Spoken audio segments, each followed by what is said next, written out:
저희들에게 주시는 하나님의 말씀은 구약성경 예레미야서 7장 16절 한 절의 말씀입니다. 그런즉 너는 이 백성을 위하여 기도하지 말라. 그들을 위하여 부르짖어 구하지 말라.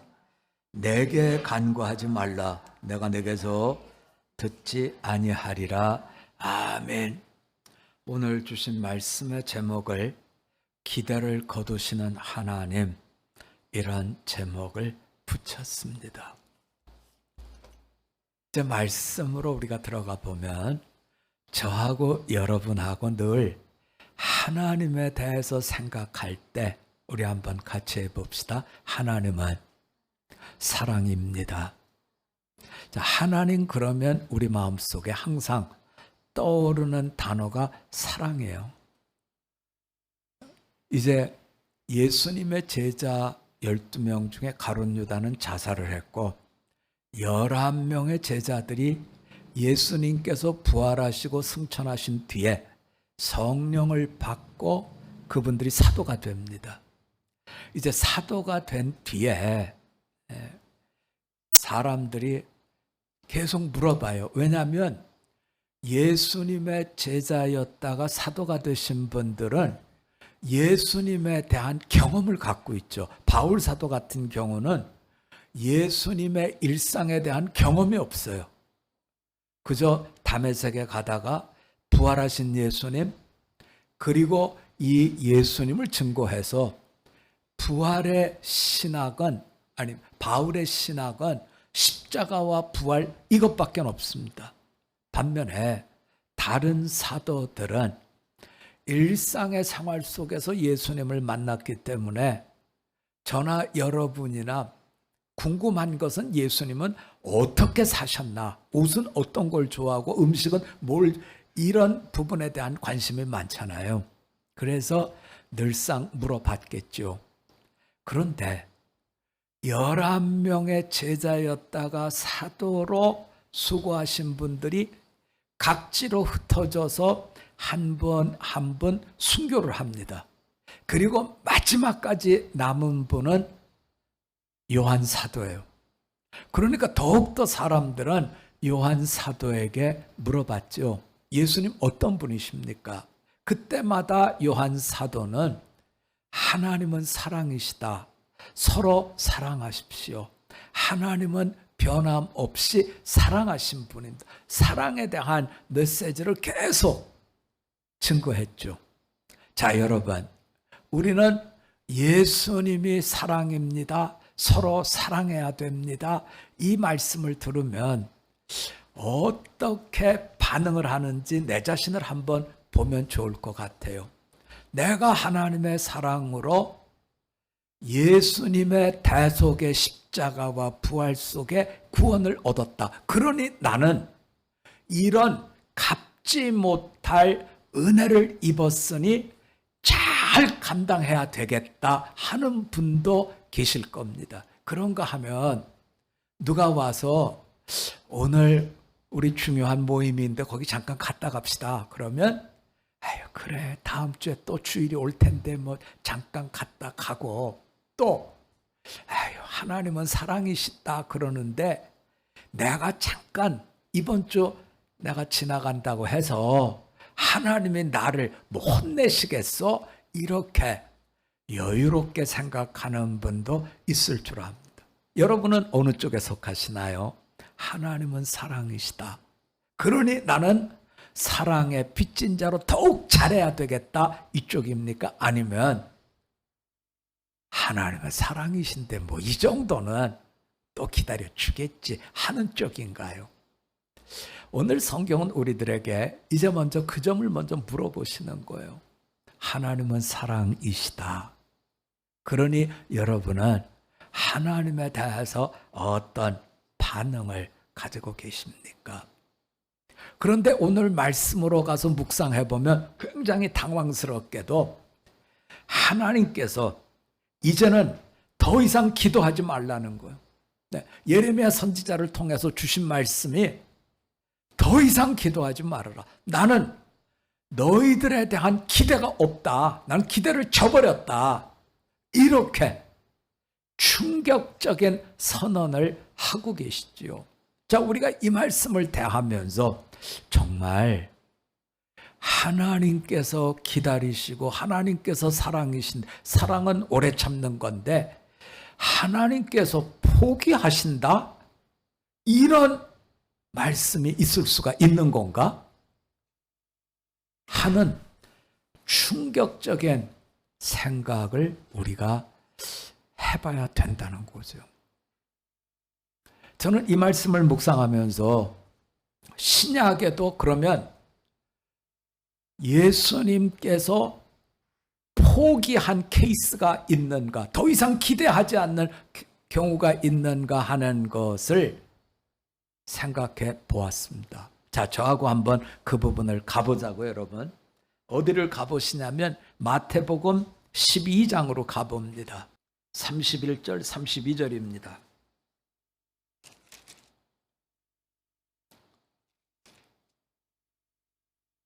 제가 31절을 보고 여러분이 32절을 봐주시기 바랍니다. 제가 31절 보겠습니다. 그러므로 내가 너희에게 이르노니 사람에 대한 모든 죄와 모독은 사심을 얻되 성령을 모독하는 것은 사심을 얻지 못하겠고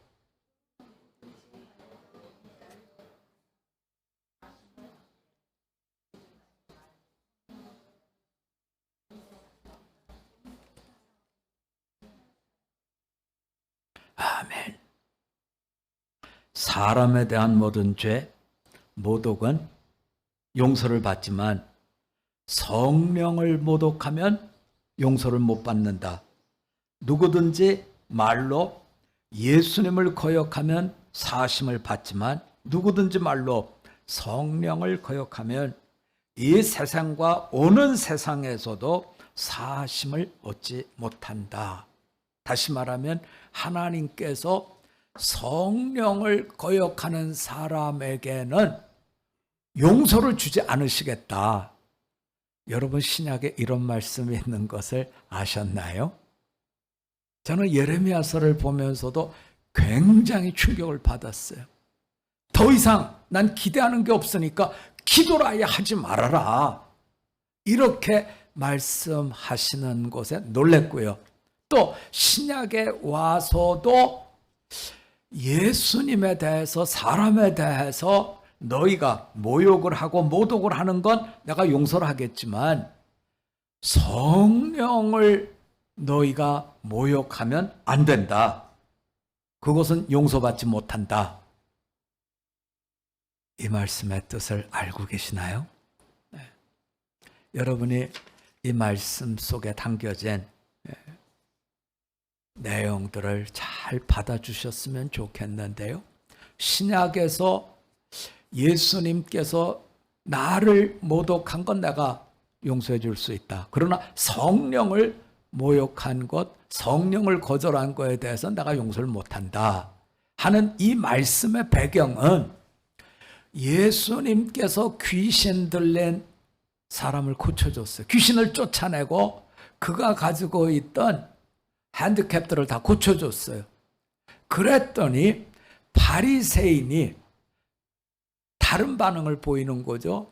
일반적인 사람들은 와, 저분이 다윗의 자손이구나, 메시아구나 이렇게 반응하는데 반해서 바리새인은 예술에는 저 사람이 저렇게 반응하는 걸 보니까 저 사람은 바알세불, 귀신과 한패거리다. 그래서 귀신이 나가고 이렇게 됐다 하고 예수님을 귀신 취급으로 이렇게 몰아가는 거죠. 이것은 예수님께서 용서하지 못하겠다 하는 말씀을 주고 있는 겁니다.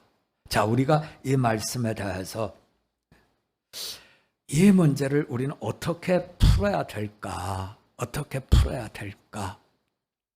예레미야서의 말씀으로 마태복음에 나오는 예수님의 메시아됨을 믿지 않고 거절하는 이 부분에 대해서 우리가 어떻게 풀어내야 될까 하는 걸 깊이 묵상하면 좋겠는데요. 선지자 예레미야 때 예레미야서 7장에는 두 가지 하나님의 명령이 나와요. 첫 번째는 예레미야한테 성전 입구에 서서 제사를 드리러 오는 사람들에게 외치라는 겁니다. 하나님이 너희의 예배, 너희의 제사를 안 받으시겠다, 이렇게 외치라는 거예요. 그리고 두 번째는 어떤 말씀을 주고 계시냐면, 오늘 우리가 본 것처럼 더 이상 기도하지 말아라. 하나님께서 이 백성에 대해서 더 이상 기대가 없다, 이 말씀을 외치라는 겁니다. 자, 제사 드리러 교회에 왔는데, 예배 드리러 교회에 왔는데 하나님께서 안 받아주시는 것도 충격이고, 또 하나님께서 이 백성에 대해서 더 이상 기대가 없다 하는 이 부분은 더 충격이지요. 그래서 말씀을 놓고 이제 기도를 하는 거예요. 주일날 되면 제가 이 말씀을 전하겠습니다. 그런데 점점 주일은 가까운데 말씀에 영적 감각이 잘 생기질 않아요. 어떻게 전해야 됩니까? 기도하던 중에 제가 경험한 이야기를 좀 드리려고 합니다. 지난 주 중에 저는 두 곳을 방문했어요. 하나는 저희 아버지의 산소를 갔습니다. 저희 아버님 천국 가신 기일이라서 그날이 수요일이라 수요예배 때문에 못 가고 목요일 날 저희 아버님 산소를 갔고, 그리고 산소에서 저희 아버님 산소에서 한 3, 40분 가면 저희 장인어른이 누워있는 또 거기에 묘소가 있어요. 그래서 거기도 방문을 했습니다. 그래서 산소를 두 곳을 봤죠. 산소를 갈 때마다 느끼는 감정은, 여기 계신 분들은 정말 이 땅에서 하나님이 기뻐하시는 믿음의 수고를 하신 분들이다. 그래서 박수라도 쳐주고 싶을 만큼의 어떤 마음의 다짐을 거기에 가면 하게 되죠.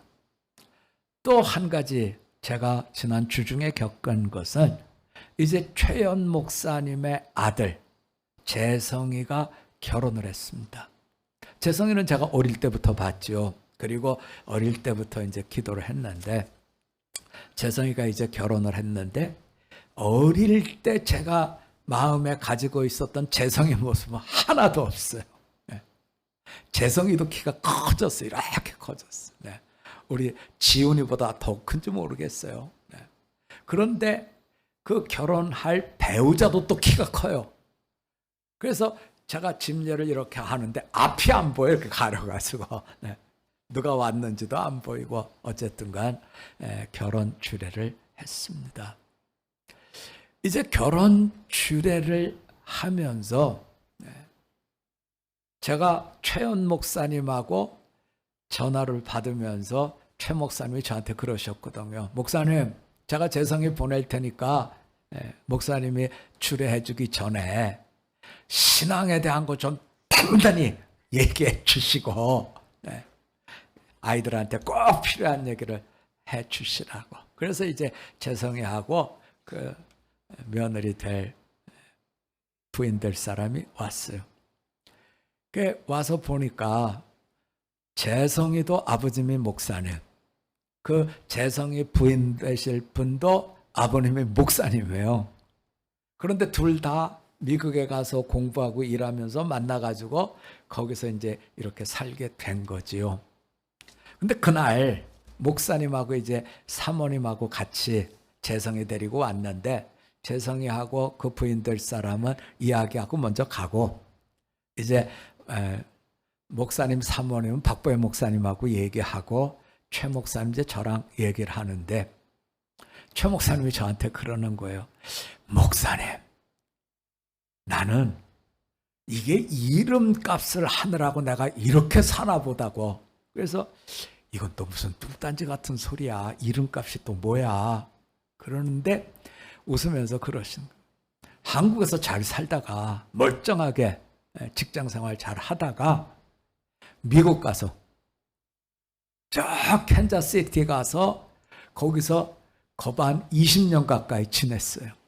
그러다 한국에 와서 직장 생활하고 그러다가 학교로 교수로 옮겨간 다음에는 은퇴를 하고 지금은 또 파키스탄 가 있잖아요. 그러면서 내가 이게 이름이 연자가 제비 연자라는 거예요. 그래서 저는 연자가 날리는 연, 나이트 그건 줄 알았는데 그 연자가 아니고 제비 연자래요. 그러면서 뜬금없이 저한테 목사님 제비가요 강남 갔다 온다 그러잖아요. 근데 강남이 어딘 줄 아세요? 그래서 순간적으로 한 대만쯤일까? 그래서 뭐 대만쯤 아닐까요? 그랬더니 아닌데요. 그러면 베트남쯤 되나요? 아니라는 거예요. 그게 어딥니까? 그랬더니 저 호주래요, 강남이. 그러니까 호주에서 한국까지 이 제비가 날라왔다가 날아가는데 아마 자기 이름에 제비 연자가 들어가니까 공부를 해온 것 같아요. 평생 동안 제비가 4번 내지 5번 왕복을 한대요. 그래서 이제 최 목사님이 그렇게 얘기하시니까 공부가 좀 됐어요. 최 목사님 간 다음에 제 마음속에 물음표가 있어요. 제비는 여기 왔다가 저 강남으로 가야 될 때를 어떻게 알지? 그리고 뭘 준비하지? 그리고 여기에서 호주까지 간다고 하면 이게 무슨 비행기도 아니니까 가다가 어딘가에 내려서 뭔가 공급을 받고 먹을 것도 먹고 또 날아가고 또 날아가고 그럴 텐데 제비가 날아갈 땐 날개짓을 안 한대요. 그건 최 목사님이 저한테 가르쳐 주신 날개짓을 안 하고 기류를 타고 간대요. 이렇게 높이 떠가지고 샥 하고 이제 바람을 타고 가는데 저는 그게 궁금한 게 아니라 얘네들이 때를 어떻게 알지? 그리고 어떻게 어디에 가서 쉬었다 이렇게 가지 그러는데 이런 제비를 연구하는 분들이 계신데 그분들의 얘기가 제비는 중간 기착지를 바꾸는 법이 없대요. 한 번 거기에 내리면 그 다음번에 또 거기에 내리고 또 그 다음번에 또 장소를 찾아서 이렇게 간다는 거예요. 그러면서 그 조류학자가 쓴 걸 제일 마지막에 뭐라 그랬냐면 제비, 이 계절에 따라서 기러기처럼 왔다 갔다 하는 이분들은 그 뇌에 내비게이션이 있다는 거예요. 하나님이 만들어주신 내비게이션이 있어서 자기가 가야 되는 때가 되면 체중을 먹을 걸 많이 먹어서 올려놓는데 체중도 더 나아가고 체력도 더 보강을 한다는 거예요. 그리고는 그 내비게이션에 따라서 이 제비들이 간다는 거예요. 그래서 그 얘기를 가만히 듣다가 생각이 한 가지 난 게 있어요. 우리가 시편을 보면 목마른 사슴이 물을 찾듯이 이런 말씀이 나오잖아요. 근데 한 번은 이 사슴을 연구하시는 분이 그런 얘기를 해요. 목마른 사슴이 물을 찾을 때 어떻게 찾느냐 그러는데 막 다니면서 찾는 게 아니고요. 가만히 물 냄새 나는 데가 어딘가 바람을 맡으면서 거기를 본다는 거예요. 그래서 움직이지 않고 가만히 있는데 어디선가 물 냄새가 나면 그 물 냄새를 맡고 가기 때문에 지치지 않고 샘을 찾는다 하던 얘기가 생각이 나더라고요. 이 제비도 보니까 하나님이 만드신 이 내비게이션을 가지고 내가 어디로 가야 되나 하는 것을 찾아간다 하는 이야기를 생각하다가 제 머릿속을 탕 하고 때리고 지나간 게 있어요. 자, 우리가 세상을 살 때는 우리는 세상의 질서와 가치관을 가지고 살았습니다. 그래서 내가 물질이 생기면 이렇게 즐겁게, 이렇게 힘쓰고 이렇게 살아야 된다고 하는 욕망의 내비게이션이 작동이 되고 그걸 따라서 살아가는 것이지요. 그런데 예수님이 허락하신 구원의 새로운 피조물로 거듭난 뒤에는 우리의 삶의 질서가 완전히 새로운 피조물로 새로운 내비게이션으로 리셋된다는 거죠. 그래서 예레미야서의 말씀을 묵상하다가 왜 하나님께서 더 이상 내가 너희를 기대하지 않고 포기한다는 말씀을 하셨을까 보면 이 예레미야 선지자 때에 유다 백성들은 하나님이 보여주신 북이스라엘이 아수르에 의해서 패망당한 걸 다 봤어요. 그런데 우리가 잘 아는 대로 예레미야 선지자는 하나님께서 너희를 징계하신다, 심판하신다 이 말씀을 전한 게 40년입니다. 자, 예레미야가 전하기 시작해서 1년이 지나고 10년이 지나고 20년이 지나고 30년이 지나도 패망할 것 같은 어떤 징조가 안 보이는 거죠. 에이, 무슨 패망이야, 패망은. 그런데 거기다가 다른 제사장들과 다른 선지자들은 우리는 편안하다, 우리는 편안하다. 우리는 봐라, 여기에 예루살렘에 성전이 있다. 여기를 봐라, 여기에는 하나님의 언약궤가 있다. 여기를 봐라, 하나님은 우리에게 율법을 주셨다. 여기를 봐라, 하나님은 우리와 함께 하신다. 세월이 지나는데 패망이나 멸망에 관한 어떤 징조도 보이지 않고 임금님에 따라서 잘 살기도 하고 조금 못 살기도 하고 이런 차이는 있지만 어쨌든 간 유다는 흔들림 없이 자기의 나라를 유지하고 있었다는 거죠. 그러다 보니까 이 유다 백성들은 우리는 괜찮아 하는 이 말씀의 귀를 다 뺏겨버렸다는 거예요. 그러면서 이들은 하나님이 주신 새로운 영적 내비게이션, 새로운 피조물의 삶의 모습으로 바뀌어지지 않고 살아가더라는 거예요. 과거의 선조들처럼 성전에 가서 제사를 지냅니다.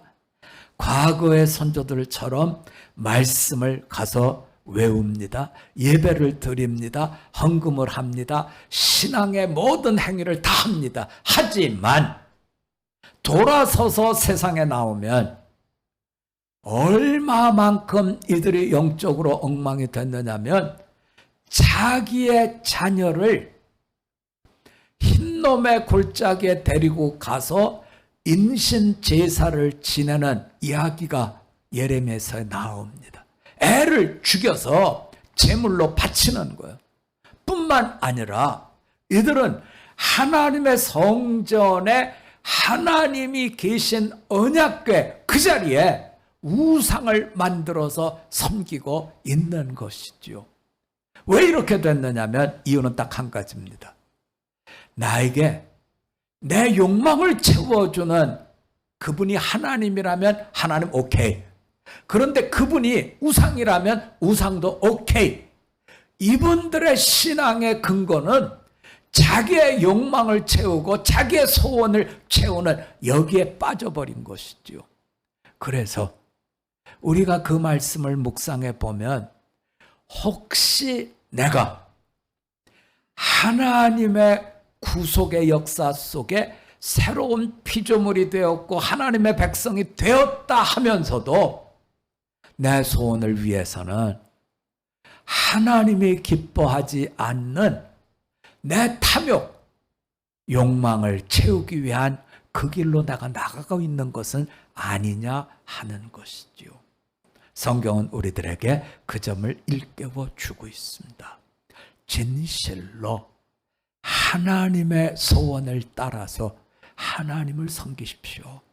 하나님께서 우리의 모든 인생의 내비게이션을 성령의 인도하심 속에 맞추라 하시면 성령님의 인도하심을 따라서 살아가는 우리가 되어야 합니다 하는 말씀을 이렇게 주고 있는 것이죠.